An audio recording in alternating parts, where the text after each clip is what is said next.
नमस्कार दोस्तों, मैं मनीष कुमार आपका बहुत बहुत स्वागत करता हूं आपके अपने YouTube channel Manish study point से। दोस्तों आज है 10 मई, तो 10 मई से संबंधित जितनी भी करंट अफेयर की इंपॉर्टेंट घटनाएं हैं उन पर डिस्कस करेंगे। तो 10 मई से पहला क्वेश्चन है, हाल ही में किस सरकार ने अपने सरकारी कर्मचारियों की सेवानिवृत्ति की आयु 58 वर्ष से बढ़ाकर 59 वर्ष कर दी है।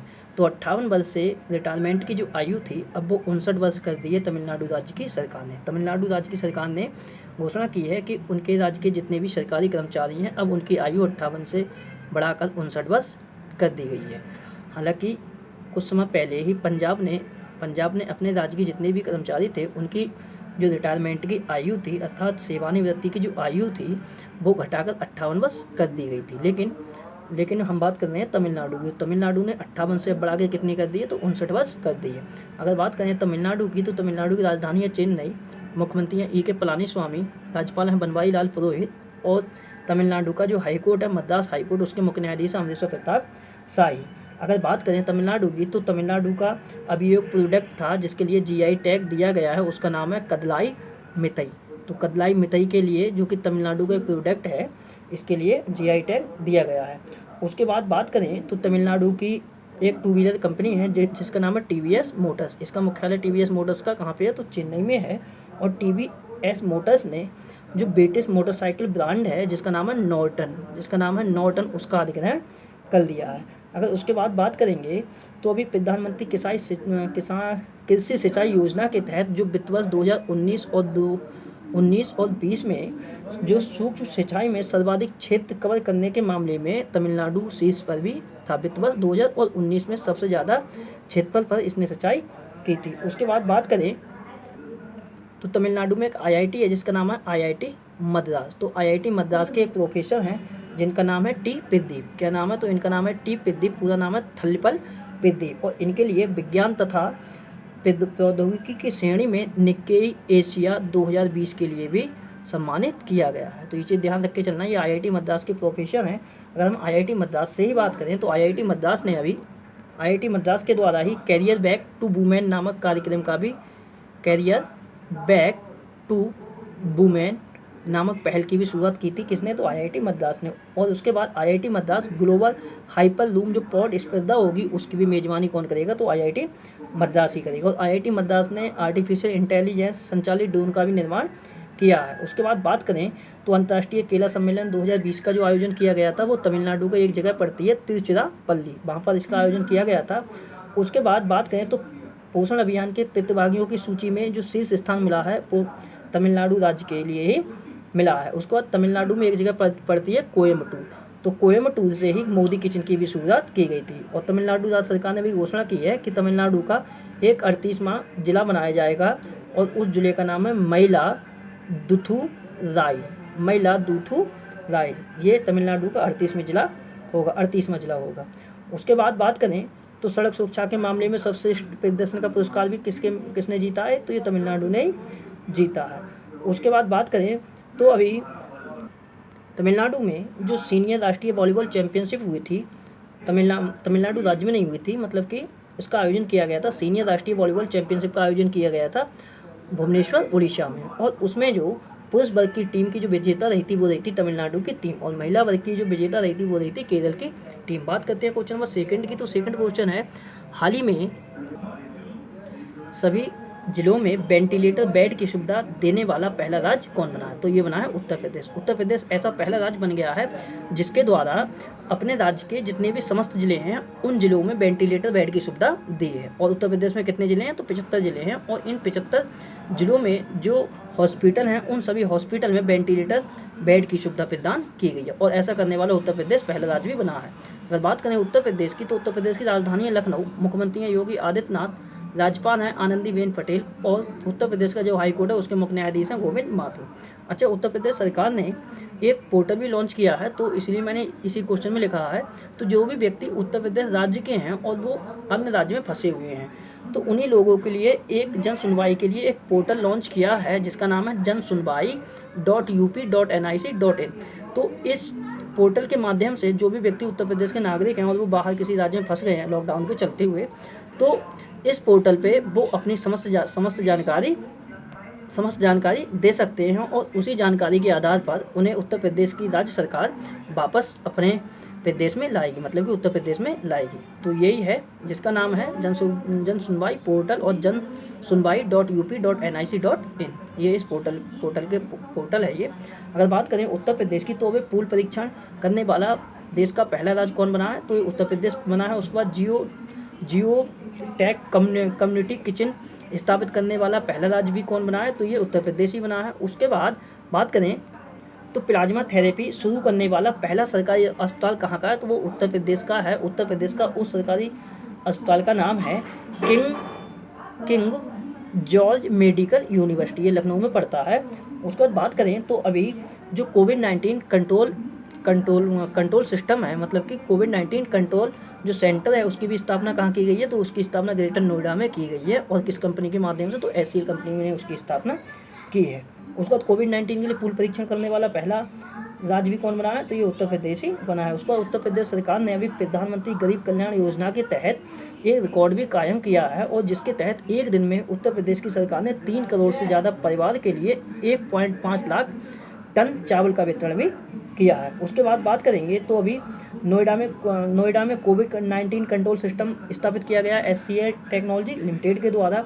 उसके बाद उत्तर प्रदेश की एक बैंक है जिसका मुख्यालय कहाँ है, तो लखनऊ में है, जिसका नाम है सिडबी बैंक। और सिडबी बैंक से 3 क्वेश्चन है। क्या क्या क्वेश्चन है, तो सिडबी बैंक ने अभी सूक्ष्म लघु और मध्यम उद्यमों से संबंधित जानकारी के लिए एक इंडिया SME सर्विस नाम से प्लेटफॉर्म भी लॉन्च किया है। क्या नाम है, तो इंडिया SME सर्विस नाम से एक प्लेटफॉर्म लॉन्च किया है। उसके बाद नए उद्यमियों के लिए सिडबी बैंक ने एक ट्रेन भी चलाने की घोषणा की है, और उस ट्रेन का नाम क्या है, तो वो उसका नाम है स्वावलंबन एक्सप्रेस। उसके बाद सिडबी से एक क्वेश्चन और है। सिडबी बैंक ने जो भी सूक्ष्म लघु और मध्यम वर्ग के जो उद्योग हैं उनके लिए एक ऋण योजना चलाई है, और उस ऋण योजना का नाम रखा है सेव प्लस ऋण योजना। तो ये सिडबी बैंक के द्वारा 3 क्वेश्चन थे, जो कि सिडबी मैंने इसलिए बताया क्योंकि इसका मुख्यालय लखनऊ में ही पड़ता है। अगर उसके बाद बात करें तो उत्तर प्रदेश ने अपने राज्य के जितने भी प्राथमिक स्वास्थ्य केंद्र हैं उन पर एक आरोग्य मित्र की नियुक्ति भी करने की घोषणा किसने की है, तो ये उत्तर प्रदेश ने ही की है। उसके बाद वर्चुअल कोर्ट के माध्यम से सुनवाई करने वाला देश का पहला राज्य कौन बना है, तो उत्तर प्रदेश ही बना है। उसके बाद राष्ट्रीय पुलिस जो अकेडमी की स्थापना भी की जाएगी, वो उत्तर प्रदेश के कहाँ की जाएगी, तो वो ग्रेटर नोएडा में ही की जाएगी। उसके बाद उत्तर प्रदेश का जो परिवहन निगम है उसने महिलाओं की सेफ्टी के लिए एक दामिनी नामक हेल्पलाइन भी लॉन्च की थी। उसके बाद उत्तर प्रदेश में एक जिला पड़ता है गोरखपुर, और गोरखपुर की मूल निवासी हैं जिनका नाम है सामिया नसीम, और सामिया नसीम के लिए अभी शिकागो में जज के रूप में भी नियुक्त किया गया है। उसके बाद बात करेंगे लखनऊ की, मतलब कि ये सब उत्तर प्रदेश की चल रहे हैं। तो लखनऊ में अभी क्या हुआ है, तो जो 7वें कॉमनवेल्थ पार्लियामेंट्री एसोसिएशन था उसका सम्मेलन का आयोजन भी लखनऊ में किया गया था, और उद्घाटन किया गया था लोकसभा अध्यक्ष ओम बिरला के द्वारा। भारत के पहले हेल्थ ATM की शुरुआत भी कहाँ की गई है, तो ये लखनऊ में की गई है। अखिल भारतीय पुलिस विज्ञान कांग्रेस का आयोजन भी कहाँ किया गया है, तो ये लखनऊ में ही किया गया है। उसके बाद राष्ट्रीय गंगा परिषद की जो पहली बैठक का आयोजन कहाँ किया गया था, तो उत्तर प्रदेश में एक जिला पड़ता है कानपुर। अब बात करें कुछ और पॉइंटों से, तो उत्तर प्रदेश का एक जिला है जिसका नाम है गोरखपुर। क्या नाम है, तो उसका नाम है गोरखपुर, और गोरखपुर में ही शहीद अशफाक उल्लाह खान के नाम से एक चिड़ियाघर स्थापित करने की भी घोषणा की गई है। उसके बाद भारत की पहली ट्रांसजेंडर यूनिवर्सिटी कहाँ स्थापित की जाएगी, तो वो उत्तर प्रदेश किस जिले में स्थापित की जाएगी, तो उस जिले का नाम है कुशीनगर में ही भारत की पहली ट्रांसजेंडर यूनिवर्सिटी भी खोली जाएगी। अब बात करते हैं क्वेश्चन नंबर 3 की। तो तीसरा क्वेश्चन है, हाल ही में संयुक्त राष्ट्र पर्यावरण कार्यक्रम, जिसके लिए इंग्लिश में बोलते हैं यूनाइटेड नेशन एनवायरनमेंट प्रोग्राम, ने भारत के गुडविल एम्बेसडर के रूप में किसका कार्यकाल 2022 तक के लिए बढ़ा दिया है। तो ये भारत की गुडविल एम्बेसडर थी संयुक्त राष्ट्र पर्यावरण कार्यक्रम की, जिनका नाम है दिया मिर्जा। ये कौन है, तो ये बॉलीवुड अभिनेत्री हैं, और इनके लिए ही इनका जो कार्यकाल था वो 2020 में ख़त्म हो गया था भारत की गुडविल एम्बेसडर के रूप में। लेकिन अब संयुक्त राष्ट्र पर्यावरण जो कार्यक्रम है, अब उसने इनका कार्यकाल बढ़ा दिया है, और कार्यकाल बढ़ा के कितना कर दिया गया है, तो 2022। या फिर ऐसे भी कह सकते हैं कि संयुक्त राष्ट्र पर्यावरण कार्यक्रम की दोबारा से गुडविल एम्बेसडर किसे नियुक्त किया गया है, तो दिया मिर्जा के लिए नियुक्त किया गया है। अब ये कब तक रहेंगे, तो 2022 तक। अगर बात करें संयुक्त राष्ट्र पर्यावरण कार्यक्रम की, तो इसके लिए शॉर्ट में UNEP बोलते हैं, मतलब कि यूनाइटेड नेशन एनवायरनमेंट प्रोग्राम। इसकी स्थापना हुई थी 1972 में। मुख्यालय है नैरोबी जो कि केन्या में है और कार्यकारी निदेशक हैं इंगर एंडरसन। बात करते हैं क्वेश्चन नंबर 4 की। तो चौथा क्वेश्चन है, हाल ही में कोविड-19 के उपचार के लिए आयुष व आयुर्वेद पर आधारित चिकित्सा के लिए किस नाम से एक ऐप का शुभारंभ किया गया है? तो आयुष व आयुर्वेद पर आधारित है ये चिकित्सा, जिसका नाम है आयुष संजीवनी। अब आयुष संजीवनी के नाम से एक ऐप का शुभारंभ किया गया है। और बात करें इस आयुष संजीवनी ऐप की, तो इसकी जो शुभारंभ किया है इस ऐप का, वो किया है केंद्रीय स्वास्थ्य व परिवार कल्याण मंत्री डॉक्टर हर्षवर्धन के द्वारा। अब इस ऐप के माध्यम से होगा क्या, तो इस ऐप के माध्यम से जो आयुष व आयुर्वेद पर आधारित जो चिकित्सा होती है उस पर शोध किया जाएगा। तो यही है जिसके लिए लॉन्च किया है केंद्रीय स्वास्थ्य व परिवार कल्याण मंत्री डॉक्टर हर्षवर्धन ने, और इस ऐप का नाम रखा गया है आयुष संजीवनी। अगर बात करें डॉक्टर हर्षवर्धन की, तो अभी कोविड-19 पर आधारित एक मल्टीमीडिया गाइड का भी लॉन्च किया था। मल्टीमीडिया गाइड का भी लॉन्चिंग किसने की थी, तो डॉक्टर हर्षवर्धन ने की थी। और जो मल्टीमीडिया गाइड थी इसका नाम था कोविड कथा। क्या नाम था इस मल्टीमीडिया गाइड का, तो इसका नाम था कोविड कथा। तो कोविड कथा नाम से भी एक मल्टीमीडिया गाइड का भी अनावरण किसने किया, तो डॉक्टर हर्षवर्धन के द्वारा ही किया गया था। अब आयुष संजीवनी ऐप का भी लॉन्च किसने किया है, तो डॉक्टर हर्षवर्धन के द्वारा। और इसका संबंध किससे है, तो आयुष व आयुर्वेद पर आधारित चिकित्सा से इसका संबंध है। बात करते हैं क्वेश्चन नंबर 5 की। तो 5वां क्वेश्चन है, हाल ही में मैरीलेबोन क्रिकेट क्लब, ये मैरीलेबोन जो क्रिकेट क्लब है ये जो है ये इंग्लैंड का एक क्रिकेट क्लब है। तो हाल ही में मैरीलेबोन क्रिकेट क्लब के अध्यक्ष के रूप में किसका दूसरा कार्यकाल बढ़ाया जाएगा? तो मैरीलेबोन क्रिकेट क्लब के अध्यक्ष के रूप में जो दूसरा कार्यकाल बढ़ाया जाएगा वो कुमार संगकारा का बढ़ाया जाएगा। बात करें कुमार संगकारा की, तो ये कौन है, तो ये श्रीलंका के एक बल्लेबाज हैं। और Kumar Sangakkara Marylebone cricket club के अध्यक्ष बनने वाले पहले गैर ब्रिटिश व्यक्ति भी हैं। ये चीज़ भी आप ध्यान रख के चलना। गैर ब्रिटिश अध्यक्ष जो कि मैरीलेबोन क्रिकेट क्लब के अध्यक्ष बने हैं वो कौन है, तो वो कुमार संगकारा है। बात करें, मैंने नोट भी किया है, तो मैरीलेबोन क्रिकेट क्लब MCC बोलते हैं इसके लिए इंग्लिश में, मतलब मैरीलेबोन क्रिकेट क्लब के पहले गैर ब्रिटिश अध्यक्ष ये कौन है, तो ये कुमार संगकारा है। और MCC मतलब कि मैरीलेबोन क्रिकेट क्लब ये क्या है, तो इंग्लैंड का एक क्रिकेट क्लब है। अब बात करते हैं क्वेश्चन नंबर 6 की। तो क्वेश्चन नंबर 6 है, हाल ही में किसके द्वारा बांग्लादेश को $500 मिलियन के ऋण की घोषणा की गई है? तो $500 मिलियन देगा बांग्लादेश के लिए एशियाई विकास बैंक। और ये डॉलर जो है, ये ऋण है $500 मिलियन का, ये क्यों दिया जाएगा, तो बांग्लादेश की अर्थव्यवस्था तथा सार्वजनिक स्वास्थ्य प्रबंधन के लिए एशियाई विकास बैंक ने बांग्लादेश को $500 मिलियन के ऋण देने की घोषणा भी की है। अब अगर बात करें एशियाई विकास बैंक की, तो इसकी स्थापना हुई थी 1966 में, 1966 में। मुख्यालय कहाँ है, तो मनीला फिलीपींस में है। और मनीला ही एशियाई बैडमिंटन चैंपियनशिप का भी मेजबानी करेगा। अध्यक्ष हैं मात्सुको असाकावा। अगर बात करें बांग्लादेश की, तो बांग्लादेश की राजधानी है ढाका, मुद्रा है टका, और प्राइम मिनिस्टर हैं शेख हसीना, और राष्ट्रपति हैं बांग्लादेश के अब्दुल हामिद। अगर बात कर लें बांग्लादेश के कुछ पॉइंटों की, तो जो 18वां जो इंटरनेशनल फिल्म फेस्टिवल का आयोजन हुआ था वो कहाँ हुआ था, तो वो ढाका में हुआ था, बांग्लादेश में। और 18वें जो इंटरनेशनल फिल्म फेस्टिवल था, इसमें जो बेस्ट फिल्म रही थी वो रही थी कैस्टल ऑफ ड्रीम्स, जो कि एक ईरानी फिल्म थी। उसके बाद अंडर 19 जो क्रिकेट विश्व कप हुआ था दक्षिण अफ्रीका में आयोजित किया गया था। तो अंडर 19 जो क्रिकेट विश्व कप था 2020 में ही इसका आयोजन किया गया था, कहाँ, दक्षिण अफ्रीका में। और इसकी जो विजेता टीम रही है वो कौन रही है, तो ये बांग्लादेश रही है। उसमें बांग्लादेश ने भारत के लिए हराया था। उसके बाद बात करें तो बांग्लादेश का जो सुप्रीम कोर्ट है, तो बांग्लादेश के सुप्रीम कोर्ट ने बांग्लादेश का राष्ट्रीय नारा घोषित किया है। और उस राष्ट्रीय नारा का नाम है जय बांग्ला नाम है। उसके बाद मोस्ट इंपोर्टेंट क्वेश्चन है बांग्लादेश से, तो बांग्लादेश के एक बौद्ध धर्मगुरु थे जिनका नाम है शुद्धानंद महात्रो। इनका निधन हो गया है। हालांकि ये क्वेश्चन तकरीबन 1.5 महीने पहले है और इनका निधन हो गया है। तो और भारत और बांग्लादेश के बीच एक अभ्यास होता है, एक एक्सरसाइज होती है जिसका नाम है संप्रीति। और संप्रीति का जो 2020 में संस्करण था वो 9वां संस्करण था। और भारत और बांग्लादेश के बीच ये अभ्यास था। और इसका आयोजन कहाँ किया गया था, तो मेघालय के उमरोई में। अब बात करते हैं क्वेश्चन नंबर 7 की। तो 7वां क्वेश्चन है, हाल ही में ELSA कॉर्प के ब्रांड एम्बेसडर कौन बने हैं?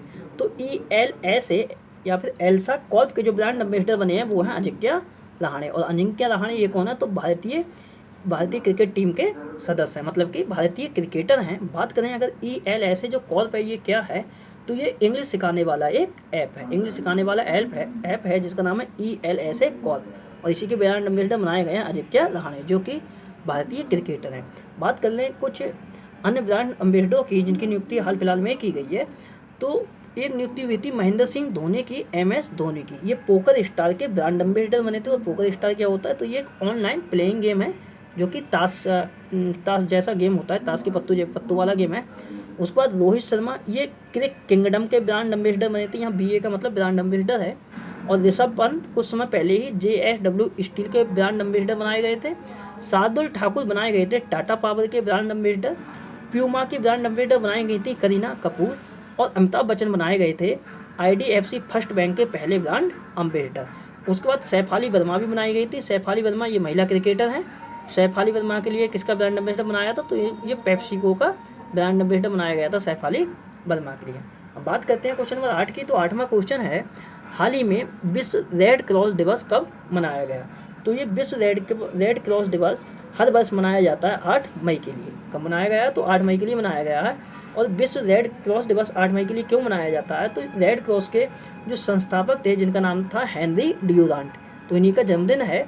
तो इन्हीं के जन्मदिन के रूप में विश्व रेड क्रॉस दिवस मनाया जाता है 8 मई के लिए। बात करें रेड क्रॉस की, तो रेड क्रॉस जो संस्था है वो मानव अधिकार तथा स्वास्थ्य के संबंध में कार्य करती है। और इसी रेड क्रॉस की स्थापना किए थे हेनरी ड्यूरांट। इसकी स्थापना हुई थी 1963 में। किसकी, तो रेड क्रॉस की। और ये जो संस्था है रेड क्रॉस, इसके लिए 1917, 1943, 1944 और 1963 में शांति के क्षेत्र में नोबेल प्राइज में मिला है। मतलब कि इस संस्था के लिए 3 बार नोबेल प्राइज मिल चुका है।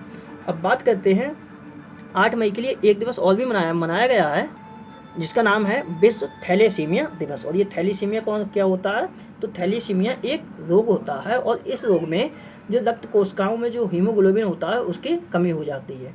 और ये तो 8 मई के लिए मनाया गया है विश्व थैलेसीमिया दिवस। और ये दिवस क्यों मनाया जाता है, तो थैलेसीमिया जो रोग है उससे संबंधित जानकारी तो उससे संबंधित जागरूकता को प्रचार करने के लिए। अब कुछ पॉइंट पे नज़र डाल लेते हैं, अब रिवीजन कर लेते हैं। तो 7 मई के लिए कौन सा दिवस मनाया गया, तो 7 मई के लिए विश्व एथलेटिक्स दिवस मनाया गया था। और 7 मई के लिए ही रविन्द्रनाथ टैगोर की 159वीं जयंती मनाई गई थी। और रविन्द्रनाथ टैगोर के लिए 1913 में गीतांजलि के लिए नोबेल प्राइज़ भी दिया गया था। उसके बाद जो सीमा सड़क संगठन है जिसके लिए BRO बोलते हैं, BRO, तो सीमा सड़क संगठन का 60वां स्थापना दिवस भी मनाया गया था 7 मई के लिए, क्योंकि सीमा सड़क जो संगठन है इसका जो स्थापना हुई थी वो 7 मई 1960 में की गई थी। बात करें 5 मई की, तो 5 मई में 3 दिवस मनाए गए थे। पहला था विश्व अस्थमा दिवस मनाया गया है 5 मई के लिए, विश्व हाथ स्वच्छता दिवस भी मनाया गया है और इंटरनेशनल वाइफ्स डे भी मनाया गया। 3 मई के लिए मनाया गया था विश्व प्रेस स्वतंत्रता दिवस। 2 मई के लिए मनाया गया है विश्व ट्यूना दिवस और अंतर्राष्ट्रीय खगोल दिवस। ये 2 दिवस मनाए गए हैं 2 मई के लिए। और 1 मई के लिए मनाया गया था अंतर्राष्ट्रीय श्रमिक दिवस मनाया गया था। और गुजरात तथा महाराष्ट्र का स्थापना दिवस भी 1 मई के लिए ही मनाया गया था। अब बात करते हैं क्वेश्चन नंबर 9 की। तो 9वां क्वेश्चन है, हाल ही में किस अंतर्राष्ट्रीय संगठन की रिपोर्ट के अनुसार दक्षिण एशियाई देशों में अप्रैल माह में प्रतिदिन 8000 लोग कोरोना से संक्रमित हुए हैं। तो ये रिपोर्ट जारी की है विश्व स्वास्थ्य संगठन ने। और विश्व स्वास्थ्य संगठन के द्वारा कहा गया है कि जो दक्षिण एशियाई के देश हैं उनमें जो अप्रैल माह रहा है, अप्रैल माह के प्रत्येक दिन, मतलब कि अप्रैल माह के प्रत्येक दिन में जो लोग कोरोना संक्रमित हुए हैं उनकी संख्या है 8000, मतलब कि 8000 लोग प्रति दिन के हिसाब से अप्रैल माह में कोरोना संक्रमित हुए हैं। अगर बात करें विश्व स्वास्थ्य संगठन की, तो स्थापना हुई थी 7 अप्रैल 1948 में और 7 अप्रैल के लिए विश्व स्वास्थ्य दिवस भी मनाया जाता है। मुख्यालय है जिनेवा में और WHO के हेड प्रमुख हैं टेड्रोस एधानोम घेब्रेयेसस। नाम थोड़ा कठिन है लेकिन याद कर लेना, टेड्रोस एधानोम घेब्रेयेसस। अब बात करते हैं क्वेश्चन नंबर 10 की। तो 10वां क्वेश्चन है, हाल ही में टाटा ग्रुप ने जेनेरिक आधार फार्मेसी कंपनी में कितने % हिस्सेदारी खरीद ली है। तो टाटा ग्रुप ने जेनेरिक आधार ये एक फार्मेसी कंपनी का नाम है, इसमें जो हिस्सेदारी खरीद ली है वो 50% खरीद ली है। जो जेनेरिक आधार फार्मेसी कंपनी है ये कम दामों पर जो मेडिसिन होती है उसकी उपलब्धता कराती है कौन? तो जेनेरिक आधार फार्मेसी कंपनी।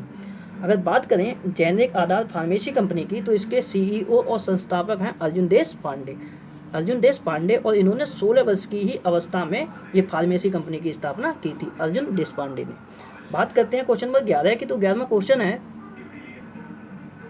हाल ही में internet and mobile association of India की रिपोर्ट के अनुसार भारत के ग्रामीण क्षेत्रों में इंटरनेट यूजर्स में कितने प्रतिशत की वृद्धि हुई है? तो भारत के जो ग्रामीण क्षेत्र हैं उनमें इंटरनेट के जो यूजर्स हैं उनमें कितने % की वृद्धि हुई है? तो उनमें हुई है 10% की वृद्धि। और ये रिपोर्ट जारी की है internet and mobile association of India की, ये रिपोर्ट है। अगर बात करें, इसका मतलब ये है कि जो शहरी क्षेत्रों में जो इंटरनेट के यूजर्स हैं उनकी संख्या है 205 मिलियन यूजर्स शहरी क्षेत्र में हैं जो कि इंटरनेट का यूज करते हैं। वहीं अगर बात करें रूरल क्राइटेरिया में, मतलब कि ग्रामीण क्षेत्र में, तो ग्रामीण क्षेत्र में इंटरनेट यूजर्स की संख्या है 227 मिलियन, मतलब कि 227 मिलियन लोग ग्रामीण हैं जो कि इंटरनेट का यूज करते हैं। हालांकि बात करें तो ग्रामीण क्षेत्रों में शहरी क्षेत्रों की अपेक्षा जो इंटरनेट के यूजर्स हैं वो ज़्यादा हैं, यहाँ पे 227 और यहाँ पे 205 हैं, तो ये चीज़ भी ध्यान होनी चाहिए, मतलब कि ग्रामीण क्षेत्रों में इंटरनेट के यूजर्स काफ़ी ज़्यादा हैं। अगर बात करें कि राज्य श्रेणी में कौन सा राज्य पहले स्थान पर रहा है, तो ये रहा दिल्ली। इसका मतलब ये है कि दिल्ली का जो ग्रामीण क्षेत्र है उसमें इंटरनेट यूजर्स ज़्यादा हैं और दूसरे स्थान पर रहा है केरल, तो ये चीज़ ध्यान होनी चाहिए। अब ये मत समझ लेना कि शहर के लोग ज़्यादा इंटरनेट का यूज करते हैं, शहर के लोगों से ज़्यादा ग्रामीण क्षेत्र के लोग इंटरनेट का यूज करते हैं। अब बात करते हैं क्वेश्चन नंबर 12 की। तो 12वां क्वेश्चन है, हाल ही में कोकिंग कोल के क्षेत्र में भारत ने किस देश के साथ वीडियो कॉन्फ्रेंसिंग के माध्यम से समझौता ज्ञापन पर हस्ताक्षर किया है? तो कोकिंग कोल के क्षेत्र में भारत तथा किसके साथ समझौता हुआ है? ये समझौता हुआ है भारत और रूस के साथ, और वीडियो कॉन्फ्रेंसिंग के माध्यम से जो समझौता हुआ है उस पर हस्ताक्षर किए गए हैं। अगर बात करें भारत की तरफ से ये हस्ताक्षर किसने किए हैं, तो पेट्रोलियम तथा ऊर्जा मंत्री हैं, इनका नाम है धर्मेंद्र प्रधान, ये भारत की तरफ से पार्टिसिपेट किया है, और रूस की तरफ से पार्टिसिपेट किए हैं ऊर्जा मंत्री अलेक्जेंडर नोवा। इन दोनों के ही द्वारा ये जो समझौता हुआ है कोकिंग कोल के क्षेत्र में, इन दोनों के द्वारा ही किया गया है। अगर बात करें रूस की, तो रूस की राजधानी है मास्को, ये मास्को लिख लेना, मैंने रूबल लिख दिया था, मुद्रा लिख दिया मैंने। रूस की राजधानी मास्को है, मुद्रा है रूबल, और संसद है यहाँ की ड्यूमा। राष्ट्रपति हैं रूस के व्लादिमीर पुतिन और PM है मिखाइल मिशुस्टिन। यहाँ व्लादिमीर पुतिन से एक क्वेश्चन है कि व्लादिमीर पुतिन जो रूस के राष्ट्रपति, इन्हीं के द्वारा ही द्वितीय जो विश्व युद्ध मेडल से सम्मानित किए गए हैं किम जोंग उन सम्मानित किए हैं, और ये कौन है? तो ये उत्तर कोरिया के तानाशाह हैं। उसके बाद और इस वर्ष रूस जो है, मतलब कि 2020 के अंत में रूस आर्कटिक जलवायु निगरानी के लिए उपग्रह भी लॉन्च करेगा, तो ये भी घोषणा की है रूस ने, मतलब कि 2020 के अंत में आर्कटिक जलवायु निगरानी के लिए रूस एक उपग्रह लॉन्च करेगा, इस बात की घोषणा भी की है रूस ने। बात करते हैं क्वेश्चन नंबर 13 की। तो 13वां क्वेश्चन है, हाल ही में किसने कैलाश मानसरोवर के लिंक रोड का उद्घाटन किया है? तो कैलाश मानसरोवर के लिंक रोड का उद्घाटन किया गया है रक्षा मंत्री राजनाथ सिंह के द्वारा, और ये जो उद्घाटन किया गया है ये किया गया है वीडियो कॉन्फ्रेंसिंग के माध्यम से। अगर बात करें जो कैलाश मानसरोवर है, ये जो पहले व्यक्ति, जो भारत के जो श्रद्धालु थे वो कैलाश मानसरोवर जाते थे तो उन्हें पहले सिक्किम जाना पड़ता था, और सिक्किम से फिर वो लोग जाते थे कहाँ पे? तो वो लोग जाते थे चाइना, क्योंकि मानसरोवर जो है वो चाइना की क्राइटेरिया में पड़ता है, तो काफ़ी लंबा रूट था। और अब इसके लिए कहाँ से कहाँ तक बनाया गया? अब इसके लिए बनाया गया है लिपुलेख जो दर्रा है जो कि उत्तराखंड में है, उत्तराखंड से सीधे मानसरोवर जो कैलाश मानसरोवर है वहाँ से इसे जोड़ दिया है, तो यही है कैलाश मानसरोवर लिंक रोड। अब ये कहाँ से कहाँ तक है? तो लिपुलेख जो दर्रा है उत्तराखंड में से लेके कैलाश मानसरोवर चीन तक, और ये पहले कहाँ से कहाँ तक था? तो पहले था नाथुला दर्रा से लेके कैलाश मानसरोवर। अब ये जो लिंक रोड है इसके माध्यम से होगा क्या? तो जो पहले की जो दूरी थी उससे काफ़ी कम, उससे आधी दूरी से भी कम दूरी रह जाएगी, जिसके माध्यम से अब लोग वहाँ पे कैलाश मानसरोवर जा सकते हैं। अगर बात करें ये जो लिंक रोड है इसका निर्माण किया है सीमा सड़क संगठन के द्वारा, मतलब कि बॉर्डर रोड ऑर्गेनाइजेशन के द्वारा, BRO बोलते हैं इसके लिए। ये सीमा सड़क संगठन वही है जिसके द्वारा अभी अरुणाचल प्रदेश में दापो रिजी पुल का निर्माण किया गया था, ऊपरी सुबनसिरी जिला में और सुबनसिरी नदी पर। कहाँ पर? तो ये अरुणाचल प्रदेश में दापो रिजी का पुल का निर्माण किया था सीमा सड़क संगठन ने। और उसके बाद पंजाब में भी एक पुल का निर्माण किया है जिसका नाम है कसोबाल पुल, और ये बना है रावी नदी पर। तो वही वाला सीमा सड़क संगठन है जिसने कि अभी कैलाश मानसरोवर लिंक रोड का उद्घाटन किया है। उद्घाटन नहीं किया है, मतलब कि निर्माण किया है, उद्घाटन तो रक्षा मंत्री राजनाथ सिंह ने किया है। अगर बात करें सीमा सड़क संगठन की स्थापना हुई थी 1960 में, मुख्यालय है नई दिल्ली में और महानिदेशक है हरपाल सिंह। और 7 मई को सीमा सड़क संगठन ने अपना 7वां स्थापना दिवस भी मनाया है। तो ये क्वेश्चन आपके समझ में आ गया होगा। इस क्वेश्चन का भी मैं एक बार फिर से समझा दे रहा हूँ।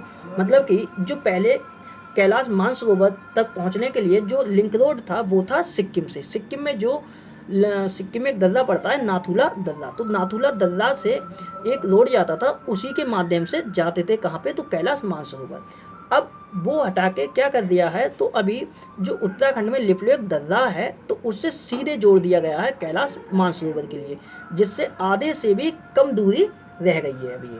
अब बात करते हैं क्वेश्चन नंबर 14 की। तो 14वां क्वेश्चन है, हाल ही में रॉब गिब्स का निधन हो गया, ये कौन थे? ये रॉब गिब्स जिनका कि निधन हो गया है, ये थे फिल्म निर्देशक, मतलब कि फिल्म डायरेक्टर थे ये हॉलीवुड के, और निर्देशक के साथ साथ ये राइटर भी थे। जो एनिमेटेड जो फिल्में होती हैं उनकी ये स्क्रिप्ट भी लिखा करते थे, और ये बिलोंग करते थे अमेरिका से, और 54 वर्ष की आयु में इनका निधन हो गया है। हालांकि इनकी कुछ फिल्में मैंने यहाँ लिख दी हैं, जैसे इनसाइड आउट है, टॉय स्टोरी सेकंड है, उसके बाद इनक्रेडिबल है, इत्यादि फिल्मों का निर्देशन इनके द्वारा किया गया था। अब बात करते हैं इस मंथ में जो निधन हुए हैं उनकी। तो अजय कुमार त्रिपाठी, ये मैं नोट करा चुका हूँ, अजय कुमार त्रिपाठी का निधन हुआ है। ये कौन थे? तो ये छत्तीसगढ़ हाई कोर्ट के मुख्य न्यायाधीश थे, और इसके साथ साथ ये लोकपाल के पूर्व न्यायिक सदस्य भी रहे हैं। रोनाल्ड विवियन स्मिथ, ये कौन थे? तो ये भारतीय लेखक थे। माइकल रॉबिन्सन, ये कौन थे? तो ये फुटबॉलर थे जो कि लिवरपूल फुटबॉल क्लब की तरफ से खेलते थे। चुन्नी गोस्वामी, ये कौन थे? तो ये भारतीय फुटबॉलर थे, और फुटबॉलर के साथ साथ ये बंगाल जो रणजी टीम है उसके ये कप्तान भी थे। 1962 में जो एशियाई गेम्स हुआ था, मतलब कि 1962 में जो एशियन गेम्स हुए थे, उस गेम्स में भारत की जो फुटबॉल टीम थी उसके कैप्टन रहे थे, मतलब कि कप्तान रहे थे चुन्नी गोस्वामी, और उन्हीं के नेतृत्व में भारत की फुटबॉल टीम ने स्वर्ण पदक भी जीता था। टॉय उसने स्नेड, ये कौन थे? तो ये गायक थे। इरफान खान और ऋषि कपूर का निधन हुआ है, ये कौन थे? तो बॉलीवुड अभिनेता थे। और डेनिस गोल्डबर्ग, ये कौन थे? तो ये सामाजिक कार्यकर्ता थे दक्षिण अफ्रीका के, और दक्षिण अफ्रीका में जो रंगभेद एक आंदोलन हुआ था उसमें नेल्सन मंडेला के सहयोगी भी थे। कौन? ये डेनिस गोल्डबर्ग। उसके बाद एक निधन और हुआ है, वो शायद लिखना भूल गया हूँ, KS निसार अहमद, तो उनका भी नाम लिख लेना, KS निसार अहमद, इनका भी निधन मैं नोट करा चुका हूँ। और ये कौन थे? तो ये कन्नड़ भाषा के कवि थे। कौन थे? तो कन्नड़ भाषा के ये कवि थे, इनका भी निधन हुआ। अब बात करते हैं कल जो मैंने आपसे क्वेश्चन पूछे थे उनके आंसरों की। तो कल आपसे मैंने पहला क्वेश्चन पूछा था, किस मंत्रालय द्वारा गणुड़ पोर्टल लॉन्च किया गया था? मैंने पहला क्वेश्चन ये पूछा था, इसका आंसर है नागरिक उड्डयन मंत्रालय के द्वारा, जिसके मंत्री कौन है? हरदीप सिंह पुरी। दूसरा क्वेश्चन पूछा था, आयुष कवच कोविड ऐप किस राज्य द्वारा लॉन्च किया गया है? तो ये उत्तर प्रदेश द्वारा लॉन्च किया गया है। तीसरा क्वेश्चन पूछा था, द्वितीय विश्व युद्ध पदक से सम्मानित किसे किया गया है? तो किम जोंग उन के लिए सम्मानित किया गया है। ये कौन है? तो उत्तर कोरिया के तानाशाह हैं, और इनके लिए सम्मानित किया है रूस के राष्ट्रपति व्लादिमीर पुतिन के द्वारा। चौथा क्वेश्चन है, ऑपरेशन समुद्र सेतु किसके द्वारा चलाया जा रहा है? तो ये चलाया जा रहा है भारतीय नौसेना के द्वारा। और इसके लिए दो पोत भी लगाए गए हैं। एक का नाम है INS जलासवा और दूसरे का नाम है INS मगध। और पांचवा क्वेश्चन है, किस राज्य द्वारा CHD कोविड ऐप लॉन्च किया गया है? तो इस ऐप को लॉन्च किया है चंडीगढ़ राज्य के द्वारा। छठा क्वेश्चन मैंने पूछा था, मिश्र धातु निगम, जिसके लिए मिधानी भी बोलते हैं, इसके चेयरमैन और प्रबंध निदेशक कौन बने? तो ये बने हैं संजय कुमार झा। सातवां क्वेश्चन मैंने पूछा था, young India award nano science and technology के क्षेत्र में किसे दिया गया है? तो ये दिया गया है सौरभ लोढ़ा के लिए। अब बात करते हैं आज के क्वेश्चनों की। तो आज आपसे पहला क्वेश्चन है, डीजल, पेट्रोल तथा अन्य मोटर स्पिरिट पर कोविड-19 उपकर मतलब कि सेस लगाने वाला पहला राज्य कौन बना है?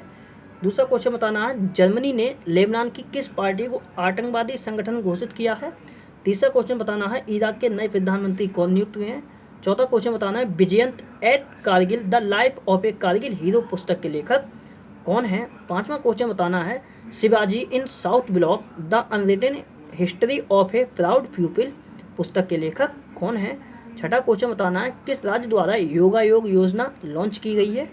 और सातवां क्वेश्चन बताना है सुरक्षित दादा दादी और नाना नानी अभियान किसके द्वारा चलाया गया है। और लास्ट क्वेश्चन आपके लिए बताना है किस देश की प्रस्तावित मुद्रा तोमान की गई है।